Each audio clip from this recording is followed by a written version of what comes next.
গরু কিনতে গিয়া জোহরের নামাজ, আসরের নামাজ, মাগরিবের নামাজ, এশার নামাজ, এক ওয়াক্ত নামাজও আমনে পড়লেন না, আমনে গরু কিনতেন গিয়া। আবার কোরবানির দিন আড্ডি কোবাইতেন গিয়া আমনে জোহরও পড়লেন না, আসরও পড়লেন না, মাগরিবও পড়লেন না। আমনে যদি এরপরে আইসা এই মাইক দিয়েও কন আমি আল্লাহর জন্য কোরবানি দিছি, আমরা বুঝছি না কেন?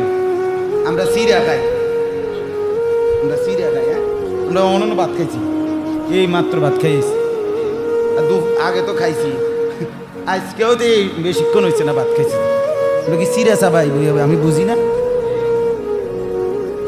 কথা বলে।